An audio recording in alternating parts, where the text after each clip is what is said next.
Mark, why don't you hit us with a recap of the events of Amazing Spider-Man Volume 7, Number 5? Gladly, Dan. Rand Enterprises is on fire in Fuego, and the Hobgoblin is here to cut some heads off of some nosy scientists for interfering with his master plans to create anxiety in a can with Queen's Cola. I got the cola brand right this time. One of Hobgoblin's guys was planted in the FBI. So there are no feds coming to save them, but before he can finish the job, Spider-Man comes crashing through the window, and the two throw down. Hobgoblin taunts Spider-Man that 2 more innocent deaths will be on his head, but in fact, he is slowed down by some well-placed webbing in his giant wings. That gives Spider-Man time to spell out the Hobgoblin's plan. Anxiety in a can, and then Phase 2, Hobgoblin markets the cure. It sounds like he's on the right track, but Hobgoblin gets the upper hand on Spider-Man, which allows him to get back in pursuit of Brian and Dr. Osmani. But Spider-Man catches up, which also gives us a flashback where Peter shows up to save Brian and the Fantastic Four, despite being told they couldn't hang out anymore because they got each other's backs.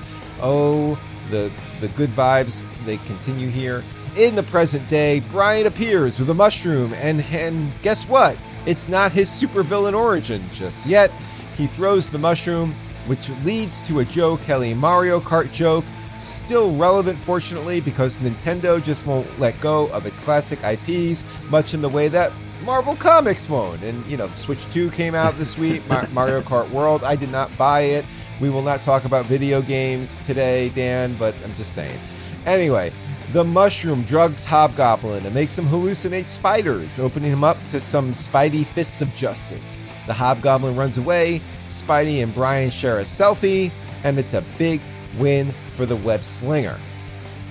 Flash forward, Peter is recapping to his best buddy in the universe, Norman Osborn, and even Peter is like, "Hey Norman, the cadence of your voice is super duper creepy," as he promises Peter that destroying Roderick Kingsley and anyone who might be working with him is part of his legacy of atonement for the Green Goblin's actions. I mean, whew.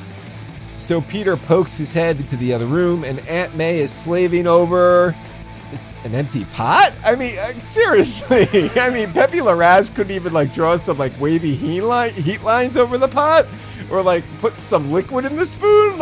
Is Peter still tripping? Am I tripping? Am I making this up, Dan? It's an empty pot with nothing in the spoon, right? I had to double check it when I read this, Mark, and you're dead right. It's an empty pot. There's a white glow. This is the closest, Mark, you've ever looked at art in the 13 years that we've been doing this show. Because it's food, Dan, and I want to know what's in the pot. What's in the pot? Anyway. I'm very aware. That leads to Peter and May sharing a nice moment, this time in the present day, with a flash over to Uncle Ben's jacket. And wow, we're tying everything together when concluding an arc in Amazing Spider-Man. Now I must be tripping, right?